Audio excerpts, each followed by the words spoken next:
Hello दोस्तों, आप सभी लोग कैसे हैं? हम आशा करते हैं आप सभी भाई बहन अच्छे होंगे। तो चलिए कहानी की तरफ। ये कहानी बहुत प्राचीन समय की है।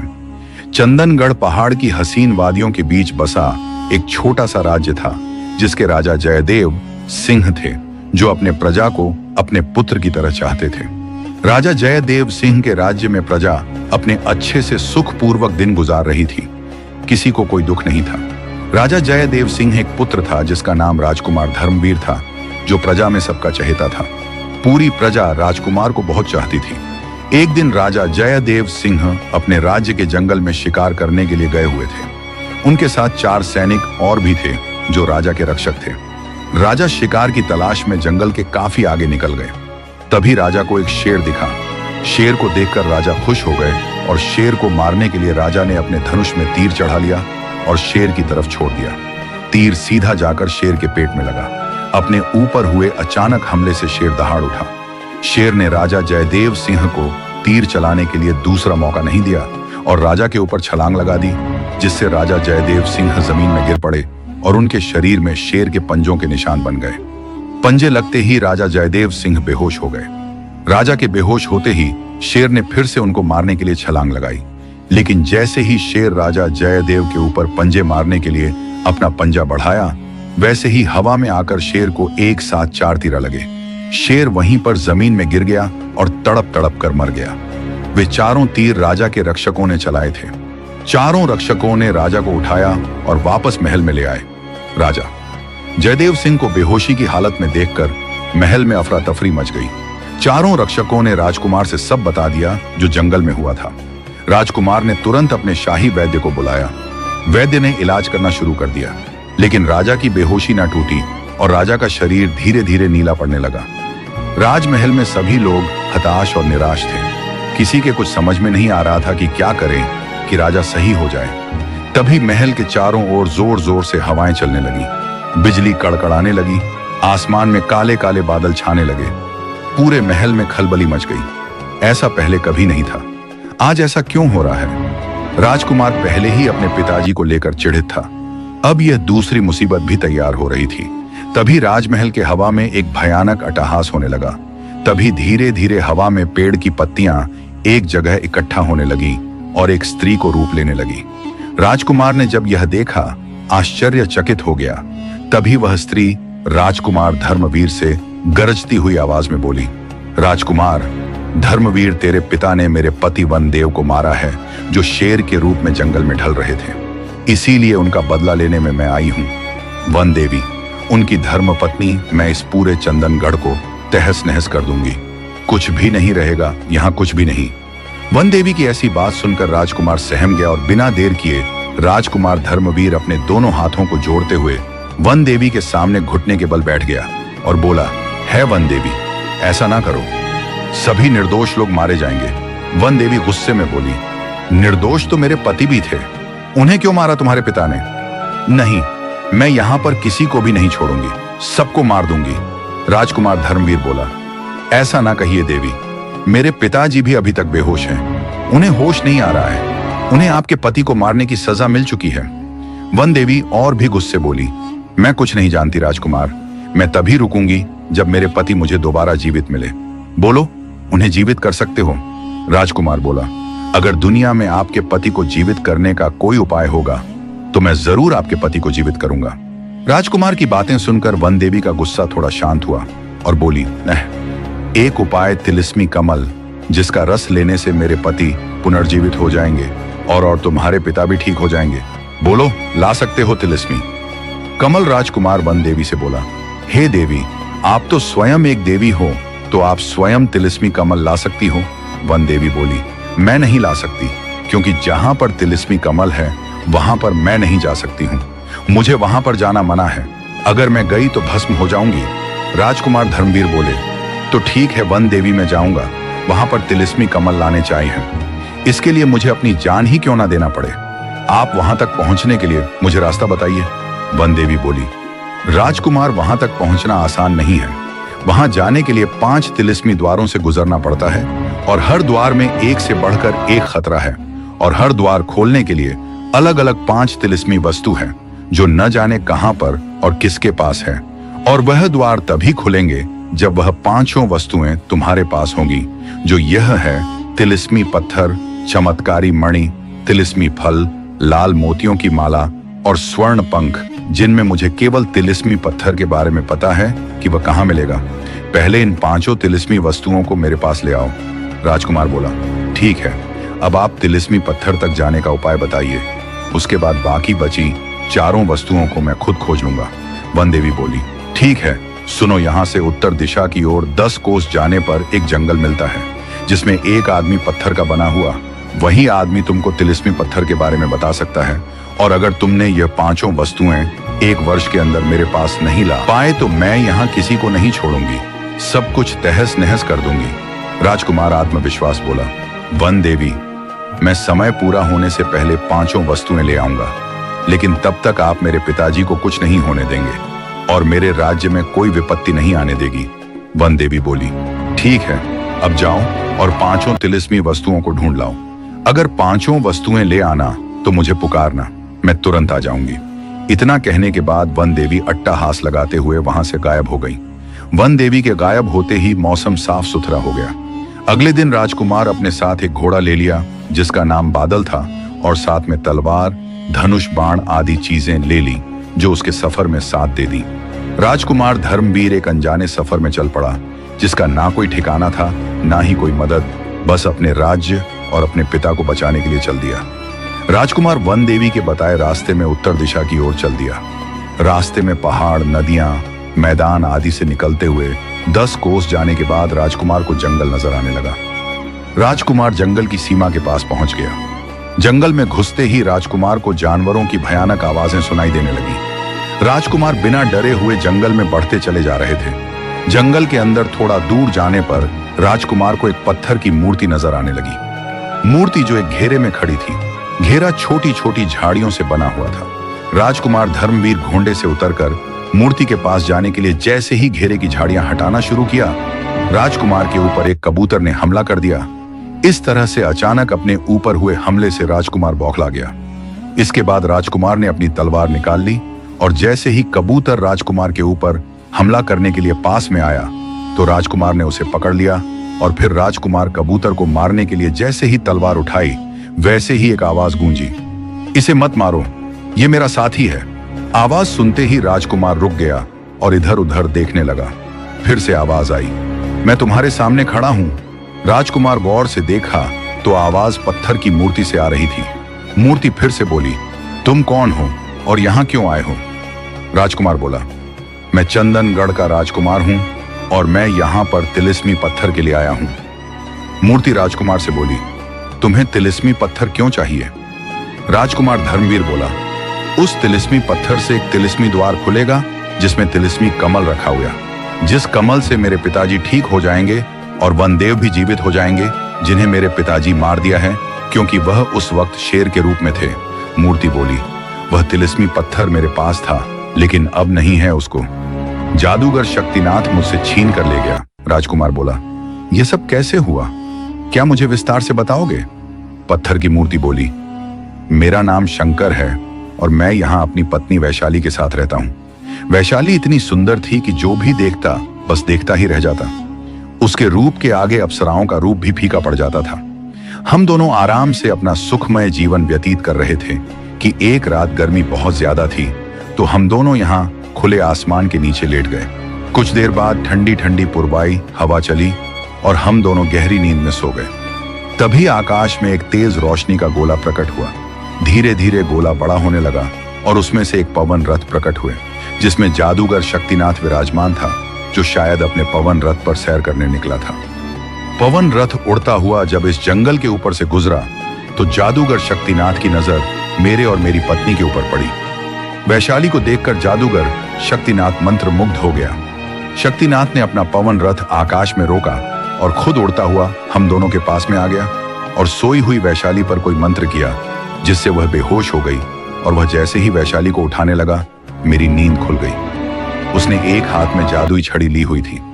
उसने उस छड़ी से मेरे ऊपर एक शक्ति प्रहार किया, लेकिन मुझे कुछ नहीं होया तो वह आश्चर्यचकित हो गया।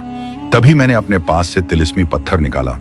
मैंने तिलिस्मी पत्थर को जादूगर की ओर कर जादूगर अपने आप को हारते देखकर छल का सहारा लिया और जिससे मेरे हाथ से तिलिस्मी पत्थर गिर गया। पत्थर के गिरते ही जादूगर ने अपने छड़ी से मुझे पत्थर की मूर्ति बना दिया। पत्थर की मूर्ति बनते ही मैं कुछ नहीं कर सका और वह मेरे सामने से मेरी पत्नी को ले गया और मैं तभी अपने असली रूप में आ सकूंगा जब वह तिलिस्मी पत्थर मुझे छू जाएगा और मेरी पत्नी मुझे वापस मिल जाएगी। राजकुमार धर्मवीर पत्थर की मूर्ति बने शंकर से बोला, तुम चिंता मत करो शंकर, अगर वैशाली जिंदा है और इसी दुनिया में है तो उसे मैं हर हालत में ढूंढ कर ले आऊंगा। इतना कहने के बाद राजकुमार धर्मवीर अपने घोड़े बादल की ओर बढ़ चला। राजकुमार धर्मवीर वैशाली के तलाश में निकल तो पड़ा, मगर उसे समझ में नहीं आ रहा था कि वह वैशाली और जादूगर शक्तिनाथ को कहां तलाश करे। राजकुमार कई दिनों तक भटकता रहा, मगर वैशाली और जादूगर शक्तिनाथ का कुछ भी पता नहीं चल सका। घने जंगलों को पार करके एक दिन राजकुमार एक नगर में पहुंचा तो तब तक शाम हो चुकी थी। राजकुमार ने सोचा रात किसी सराय में बितानी चाहिए और सुबह उठकर आगे का सफर करना चाहिए। रात के तीसरे पहर राजकुमार की नींद खुली। एक तेज रोशनी की लकीर उसे आसमान में हिलती डुलती दिखाई दी। सराय के मालिक ने आंखें मलते हुए दरवाजा खोला और ऊँघते हुए बोला, कहिए, क्या आपको कोई परेशानी है या आपको कुछ चाहिए? नहीं, मुझे कोई परेशानी नहीं है और ना ही मुझे कुछ चाहिए। मैंने अभी अभी आसमान में एक तेज रोशनी की चमक देखी है। क्या आपको मालूम है वह क्या है और वह रोशनी कहां से आ रही है? प्रतियोला कालिक समूह के सालिक ने राजकुमार को ऊपर से नीचे तक गौर से देखा और कहा, जनाब आप परदेसी हैं, इसीलिए आपको नहीं मालूम कि यह चमक एक जादूगर के विक्रांत कुमार सराय का मालिक बोला। इस नगर के आखिर में एक काला पहाड़ है।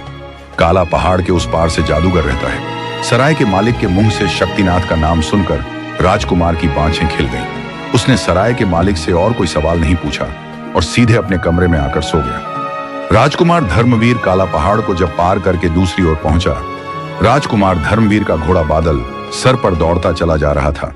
तभी अचानक राजकुमार को एक सुंदर महल नजर आया।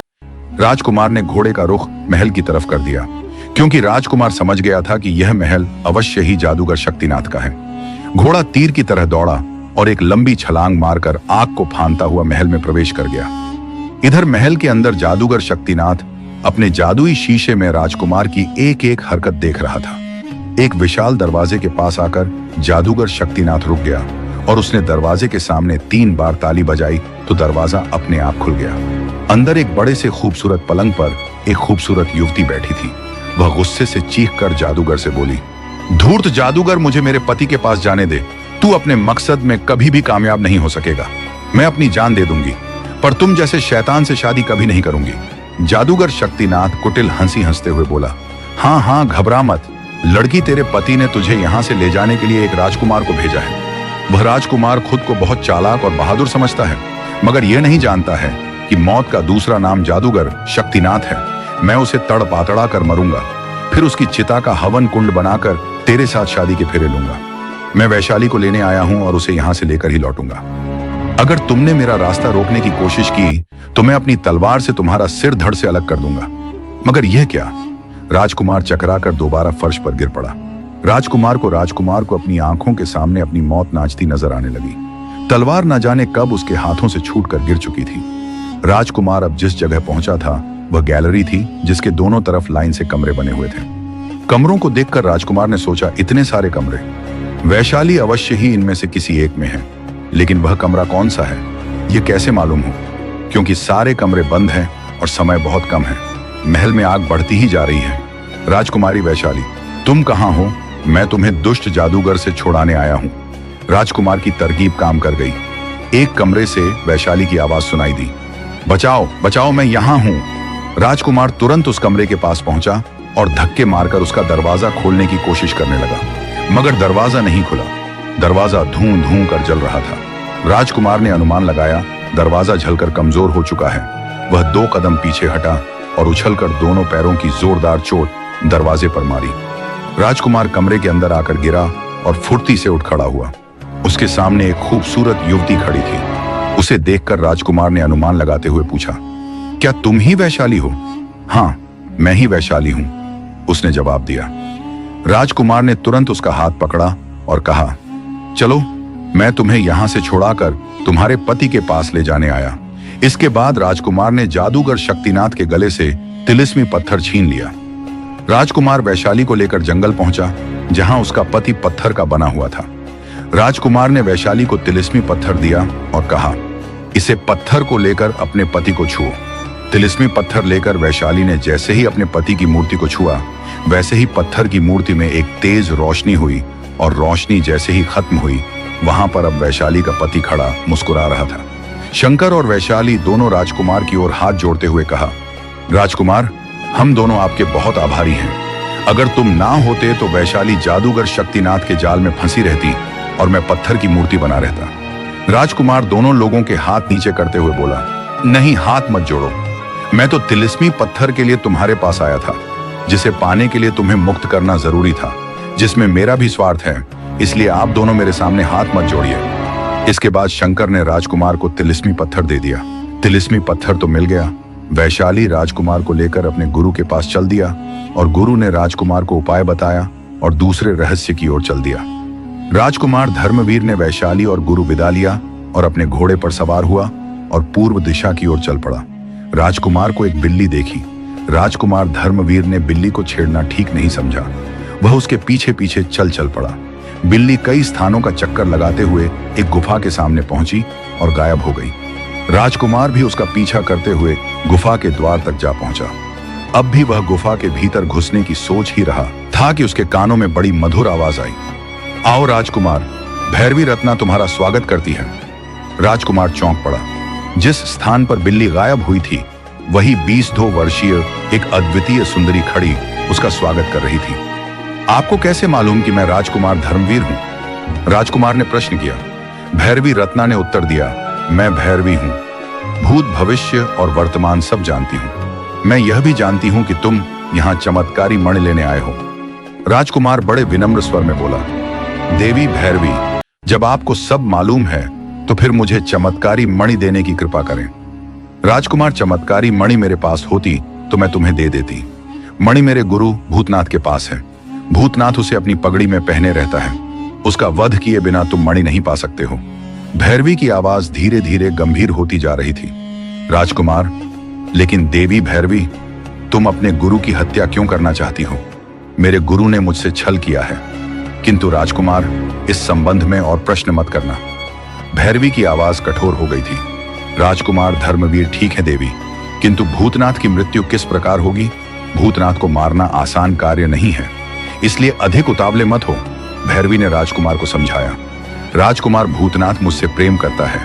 उसे कक्ष से बाहर लाने का कार्य मैं करूंगी, लेकिन तुम्हें काफी दूरी पर धनुष बाण लेकर छुपकर बैठना होगा और मेरे संकेत पाते ही भूतनाथ के मस्तक का निशाना लगाना होगा।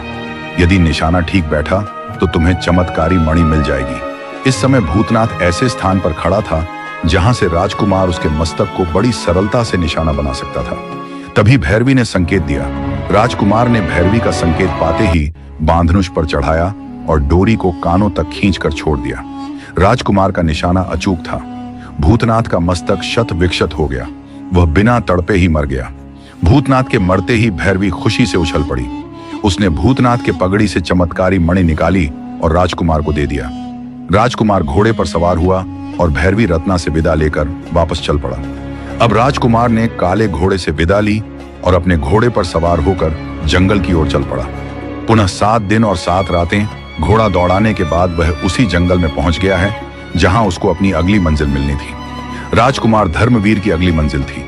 लाल मोतियों की माला हासिल करना चलते चलते राजकुमार धर्मवीर जब उस जंगल के बाहर निकला तो उसी समय वातावरण सांपों के फुफकारों से गूंज उठा। राजकुमार ने चौंक कर इधर उधर देखा तो सैकड़ों नाग उसे नजर आए। उड़ने वाले नाग राजकुमार धर्मवीर के शरीर को घोड़े के पीठ से उठाकर आसमान में उड़ने लगे। राजकुमार चकित था कि नाग उसे डसने के बजाय कहीं और क्यों ले जा रहे हैं। उड़ते हुए नाग काफी ऊंचाई पर पहुंच गए। फिर सभी सांप एक ही दिशा की ओर जाने लगे। राजकुमार उनके चंगुल में फंसा बहुत मजबूर नजर आ रहा था। बेटी से शादी करनी होगी, विवाह के बाद ही वह माला मैं तुम्हें दूंगी। इसके अलावा दूसरा कोई रास्ता नहीं था, क्योंकि हो सकता था कि तुम आने से इनकार कर देते, और अब भी मैं तुम्हारी बेटी से विवाह करने से इनकार करूं तो तुम फिर क्या करोगे? वह बोली, तुम ऐसा नहीं कर सकते राजकुमार, तुम्हें हर हाल में मेरी बेटी चांदनी से विवाह करना ही होगा। बालकुमार ने कुछ सोचते हुए जादूगरनी से कहा, अच्छा, तुम्हारी बेटी कहाँ है? जरा उसकी शक्ल तो मुझे दिखाओ। जादूगरनी राजकुमार को चेतावनी देते हुए बोली, कान खोलकर सुन लो राजकुमार, अगर भागने की कोशिश की तो मौत के मुंह में पहुंच जाओगे। इस महल में पूरी रात उड़ने वाले नागों का पहरा रहता है। जैसे ही तुम कमरे के बाहर निकलोगे, नाग तुम्हें डस लेंगे और तुम परलोक सिधार जाओगे। इतना कहकर जादूगरनी नागरानी कमरे से बाहर चली गई। राजकुमार पलंग में बैठकर सोचने लगा कि क्या करना चाहिए। जादूगरनी उसका विवाह अपनी बेटी से करना चाहती है। इनकार करने पर न जाने कैसा व्यवहार करें। राजकुमार जादूगरनी से भयभीत तो नहीं था, किंतु उसे संदेह था कि जादूगरनी उस पर मंत्र ना फूंक दे। सोचते सचते राजकुमार को नींद आने लगी और ठीक उसी समय कमरे में एक बहुत बड़े अजगर ने प्रवेश किया। उसके सिर पर एक थाल रखा हुआ था जिस पर खाना था। अजगर ने इंसानी आवाज में राजकुमार से कहा, खाना खा लो। राजकुमार तुरंत दरवाजे से हट गया और पलंग पर बैठ गया। तभी जादूगरनी नागरानी वहां पर आ गई। उसने राजकुमार से कहा, राजकुमार, मेरी बेटी आ गई है, आओ मैं तुम्हें उससे मिलाती हूँ। लेकिन याद रखना, अगर तुमने उसके सामने विवाह से इनकार किया तो उस बेचारी का दिल टूट जाएगा और फिर मैं तुम्हें तड़पा तड़पा कर मार डालूंगी। राजकुमार धर्मवीर उसके साथ कमरे से बाहर निकला तो सामने ही एक सुंदर पलंग के ऊपर कोई सुर्ख कपड़ों में लिपटा हुआ बैठा था। राजकुमार समझ गया कि यही जादूगरनी नागरानी की बेटी चांदनी होगी। जादूगरनी ने राजकुमार से अजीब से मुस्कुराहट से कहा, आगे बढ़कर मेरी बेटी के चेहरे से कपड़ा हटा दो राजकुमार, और देखो यह चांद का टुकड़ा है कि नहीं, लेकिन कहीं नजर ना लगा देना राजकुमार, तुम खुद ही उसका चेहरा दिखा दो। विवश होकर राजकुमार को आगे बढ़ना पड़ा। उसने जादूगरनी की बेटी चांदनी के चेहरे सुर्ख कपड़ा हटाया तो बौखलाकर कई कदम पीछे हट गया। सुर्ख कपड़े के पीछे किसी इंसान का नहीं बल्कि एक लोमड़ी का चेहरा था। पड़े के पीछे किसी इंसान का नहीं बल्कि एक लोमड़ी का चेहरा था। उस लोमड़ी ने अपनी थूथनी उठाकर राजकुमार की ओर देखा और जादूगरनी से इंसानी आवाज में कहा, माँ, राजकुमार मुझे देखकर डर क्यों गए? क्या मैं सुंदर नहीं हूं? जादूगरनी ने आगे बढ़कर लोमड़ी को प्यार करते हुए कहा, नहीं बेटी, यह डरा नहीं है बल्कि तुम्हारी सुंदरता देखकर चकित रह गया है। इस राजकुमार से अच्छा और कोई नहीं हो सकता है, इसलिए इसे मैंने तुमसे विवाह करने के लिए बहुत दूर से बुलाया है। जादूगरनी उसे समझाने लगी और राजकुमार धर्मवीर जादूगरनी को खा जाने वाली निगाहों से घूर रहा था। उसकी समझ में नहीं आ रहा था कि वह क्या करे। जादूगरनी राजकुमार के पास आई और गुर्रा कर बोली, क्या तुम चांदनी से विवाह करोगे? राजकुमार गुस्से में बोला, सवाल ही नहीं पैदा होता है, मैं इस लोमड़ी से शादी नहीं करूंगा। यह सुनते ही लोमड़ी रोने लगी। जादूगरनी ने राजकुमार को घूरा और बोली, राजकुमार, मैंने मना किया था ना कि दिल तोड़ने वाली बात मत करना, पर तुम नहीं माने। राजकुमार और भी गुस्से में बोला, मुझे भी नहीं पता था कि तुम्हारी बेटी एक इंसान नहीं बल्कि एक बदसूरत लोमड़ी होगी। ना जाने तुमने कहां से इस लोमड़ी को पकड़कर अपनी बेटी बना लिया है। जादूगरनी दहाड़ उठी, जुबान को लगाम दो राजकुमार, चीज मैं वो साहब, मैं अभी तुम्हारा इंतजाम करती हूँ। इतना कहने के बाद जादूगरनी ने ताली बजाई। तुरंत ही कमरे में 50 उड़ने वाले नाग प्रकट हो गए। जादूगरनी ने नागों से कहा, इस कमबख्त राजकुमार को कमरे में ले जाकर बंद कर दो, मैं जल्द ही आकर इसे सजा दूंगी। दूसरे कमरे में नगीनों की मलिका जादूगरनी अपनी बेटी को सांत्वना देते हुए कहा, रही थी, तुम चिंता ना करो बेटी, मैं तुम्हारा विवाह इसी राजकुमार से कराऊंगी। उसकी क्या मजाल वह तुमसे विवाह ना करे, मेरी जरा सी सजा उसे तुमसे विवाह करने के लिए मजबूर कर देगी। राजकुमार धर्मवीर उसकी आवाज सुन रहा था। उसने म्यान से तलवार निकाली और दरवाजे के पीछे खड़ा हो गया। जादूगरनी कुछ देर तक अपनी बेटी को समझाती रही, फिर वह कमरे से निकलकर राजकुमार के कमरे की तरफ बढ़ी। जैसे ही ऐसे ही उसने राजकुमार वाले कमरे में कदम रखा, राजकुमार ने दरवाजे के पीछे से निकलकर उस पर हमला कर दिया। तलवार के एक ही वार ने जादूगरनी नागरानी का सिर धड़ से अलग कर दिया। जादूगरनी के मरते ही वहां एक क्षण के लिए अंधेरा छा गया। जब फिर से उजाला हुआ तो वहां केवल एक ही चीज चमक रही थी, वह थी लाल मोतियों की माला। उसके अलावा वहां ना कोई महल था और ना ही नगीनों की मल्लिका, हर वस्तु गायब हो चुकी थी और राजकुमार पहाड़ की चोटी में अकेला खड़ा था। राजकुमार ने वह माला उठाकर जेब में रख ली। कुछ खाने की तलाश में राजकुमार इधर उधर घूम रहे थे। तभी राजकुमार की नजर एक गुफा की ओर पड़ी जिसमें से एक हल्की रोशनी बाहर आ रही थी। गुफा के अंदर कुछ खाने को मिल सकता है, यह सोच राजकुमार गुफा के अंदर जाने की सोची। राजकुमार चौकन्ना होकर गुफा की तरफ धीरे धीरे बढ़ चला। राजकुमार जैसे जैसे अंदर जा रहा था वैसे ही ऐसे ही उसका जोर जोर से धड़क रहा था। गुफा के अंदर पहुंचते ही राजकुमार को बहुत सारे जानवरों की हड्डियां दिखाई पड़ी। राजकुमार समझ गया कि यह गुफा किसी दानव की है। राजकुमार अब और सतर्क होकर बढ़ने लगा। गुफा के कुछ और अंदर जाने पर राजकुमार को एक पिंजरा दिखाई जिसमें एक लड़की कैद थी। राजकुमार धर्मवीर ने चारों तरफ अपनी नजर घुमाई तो उसे कोई नहीं दिखाई दिया। राजकुमार पिंजरे के पास धीरे धीरे पहुंचा जिसमें वह लड़की अपना सिर अपने घुटनों में रखे चुपचाप बैठी थी। राजकुमार ने उस लड़की से पूछा, आप कौन हैं और आपको यहाँ पर किसने कैद किया है? इंसानी आवाज सुनकर लड़की चौंक पड़ी और सर उठाकर देखा तो उसके सामने एक सुंदर नौजवान खड़ा था। लड़की ने घबराते हुए पूछा, तुम कौन हैं और इस गुफा में कैसे आ गए? राजकुमार, मैं सुंदरगढ़ का राजकुमार धर्मवीर हूँ और मैं यहाँ पर खाने की तलाश में भटकता हुआ आ गया। राजकुमार का परिचय जानकर लड़की की घबराहट कुछ कम हुई और वह राजकुमार से बोली, मैं परिलोक की राजकुमारी सुकन्या हूँ और इस गुफा में रहने वाले दानव ने मेरा अपहरण कर लिया है। वह मुझे मारकर शक्तिशाली बनना चाहता है ताकि वह परिलोक में राज कर सके। उसने मेरी जादुई छड़ी भी छीन ली है और मैं उस जादुई छड़ी के बिना शक्तिहीन हूँ। तुम यहाँ से चले जाओ वरना वह तुम्हें भी मार देगा। मैं तो बच नहीं पाऊंगी। कम से कम तुम तो बच जाओगे। राजकुमार ने सुकन्या से कहा, नहीं, मैं एक राजकुमार हूँ और मेरा कर्तव्य है कि अगर मेरे सामने कोई मुसीबत में है तो मैं उसकी मदद करूँ, चाहे मदद करने में मेरे प्राण ही क्यों नहीं चले जाए। मैं तुम्हारी मदद करूंगा। अब बताओ, तुम्हें यहाँ से कैसे आजाद कराया जा सकता है? सुकन्या परी राजकुमार से बोली, धन्य है वह माता पिता जिसके तुम पुत्र हो। सुनो, आज पूर्णिमा की रात है। वह मुझे आज की रात में ही मारकर शक्ति हासिल कर सकता है, इसलिए अब तक उसने मुझे पिंजरे में कैद रखा था। दानव जब आज रात को इस गुफा में मुझे मारने के लिए आएगा तो पहले वह कई तांत्रिक क्रियाएं करेगा। क्रिया करते समय वह अपने प्राण एक तोते में छोड़ देता है और वह तोता हवा में उड़ता रहता है। अगर उस तोते को हवा में ही मार दिया जाए तो वह दानव मर जाएगा। तभी अचानक गुफा में किसी के चलने की आवाज आने लगी। सुकन्या ने राजकुमार को बताया कि वह दानव ही यहाँ पर आ रहा है, तुम छुप जाओ। राजकुमार वहीं एक जगह में छुप गया। राजकुमार को वहां से सब कुछ दिखाई दे रहा था लेकिन राजकुमार कोई नहीं देख सकता था। थोड़ी देर में परी सुकन्या के पास एक दानव आया जो दिखने में बड़ा ही भयानक लग रहा था। दानव वहीं पर बैठकर अपने जादू से एक हवन कुंड बनाया और अपने प्राण एक तोते में छोड़कर वह तांत्रिक क्रियाएं करने लगा। राजकुमार इसी मौके की तलाश में था कि कब वह अपने प्राण तोते में छोड़े और यह तोते को मार दे। राजकुमार तोते को मारने के लिए धनुष में तीर तान कर तोते का निशाना लगाया। तीर सीधा तोते को लगा लेकिन तोता मेरा नहीं बल्कि घायल होकर दानव से थोड़ा दूर जाकर गिर गया। इधर दानव दर्द से करा उठा। वह समझ गया कि तोते को मारने की किसी ने चेष्टा की है। वह तुरंत अपना हवन यज्ञ छोड़कर तोते को बचाने के लिए दौड़ा, लेकिन तब तक इधर राजकुमार ने अपने धनुष पर फिर तीर चढ़ाया और तोते की ओर छोड़ दिया। दानव के पहुंचने से पहले तीर तोते के लग गया। तोते के वही प्राण पखेरु उड़ गए और साथ में दानव भी वहीं पर तड़प कर मर गया। दानव के मरते ही सुकन्या परी आजाद हो गई और जादुई छड़ी वापस उनके हाथ में आ गई। आजाद होते होते ही सुकन्या परी दौड़कर राजकुमार धर्मवीर के गले लग गई, मानो अपना दिल राजकुमार को दे दिया हो।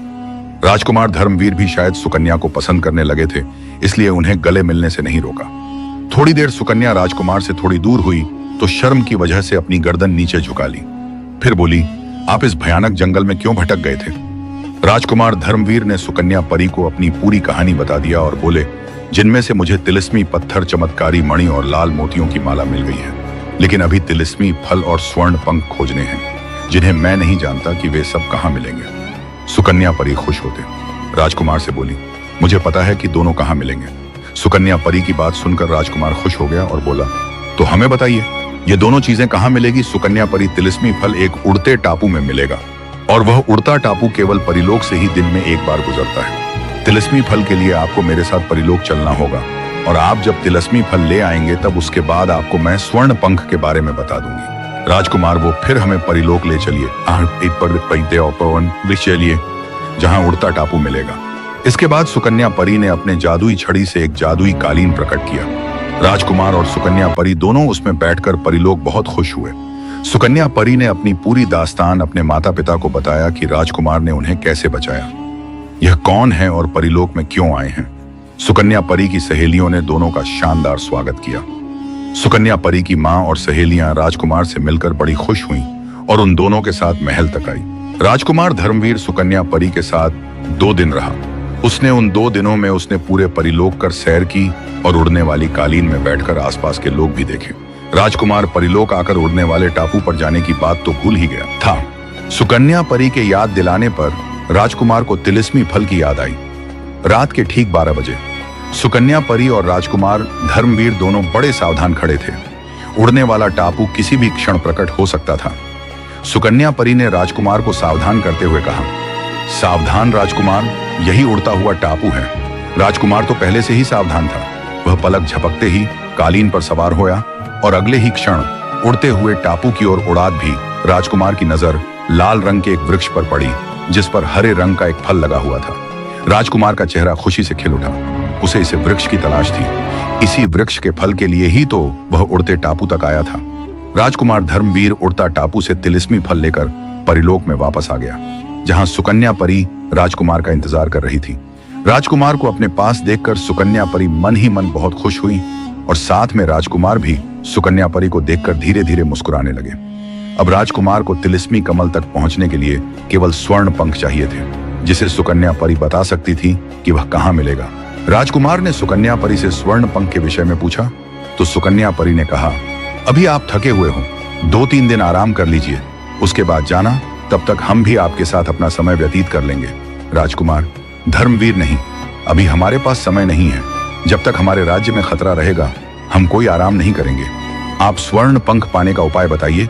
ऐसा जवाब सुनकर सुकन्या परी थोड़ा उदास हो गई कि राजकुमार के पास रह नहीं पाएगी, लेकिन राजकुमार का दृढ़ निश्चय देखकर खुश हो गई। सुकन्या परी से राजकुमार से बोली, स्वर्ण पंख के लिए आपको पक्षी लोक में जाना होगा, जहां का राजा एक गंधर्व गिद्ध है। आपको उसी के पास स्वर्ण पंख मिलेगा। राजकुमार गंधर्व गिद्ध के पास निकल गया। गंधर्व गिद्ध के पास पहुंचकर राजकुमार ने सारी बात बताई। गंधर्व मुस्कुराया और बोला, राजकुमार, यदि तुम मेरे 3 प्रश्नों का उत्तर दे सके तो मैं तुम्हें पंख दूंगा, लेकिन यदि असफल हुए तो तुम इस जंगल से कभी बाहर नहीं निकल सकोगे। राजकुमार ने सिर झुकाकर उत्तर दिया, मैं तैयार हूं। पहला प्रश्न, गंधर्व, सच और झूठ में सबसे बड़ा अंतर क्या है? राजकुमार, झूठ थोड़ी देर के लिए आराम दे सकता है, लेकिन सच हमेशा अंत में सम्मान देता है। झूठ छुपाना पड़ता है और सच निभाना पड़ता है। गंधर्व मुस्कुराया। दूसरा प्रश्न, गंधर्व एक व्यक्ति कितना बड़ा होता है? राजकुमार, उसके कद से नहीं, उसके कर्मों से जो दूसरों के लिए जीता है वही वास्तव में बड़ा होता है। गंधर्व ने आंखें बंद की और सिर हिलाया। तीसरा प्रश्न, गंधर्व, वह कौन सी चीज है जो बांटने से बढ़ती है? राजकुमार, ज्ञान और प्रेम जितना बांटो उतना ही बढ़ता है। अब गंधर्व खड़ा हुआ। उसकी आंखों में चमक थी। उसने कहा, तुमने सिर्फ उत्तर नहीं दिए बल्कि जीवन के रहस्य समझे हैं। जाओ राजकुमार, यह ज्ञान तुम्हें एक दिन राजा नहीं, एक महानायक बनाएगा। गंधर्व अदृश्य हो गया और झरने के पास एक पंख छोड़ गया। राजकुमार उस पंख लेकर महल की ओर चल दिया। महल पहुंचकर राजकुमार ने 5 चीजें दे दी। देवी ने उन सब से मंत्रों, एक अमृत व औषधि तैयार की, जिससे वन्य राजा और राजा दोनों की जान बच गई और वन राजा वन रानी हंसी खुशी से अपने वन को चले गए। इधर राजा अपना राज्य हंसी खुशी से चलाने लगे। ये कहानी आपको कैसी लगी कमेंट करके अपनी राय जरूर दें। उम्मीद है ये कहानी आपको बहुत पसंद आई होगी। यदि वीडियो पसंद आई हो तो वीडियो को लाइक और चैनल को सब्सक्राइब जरूर करें।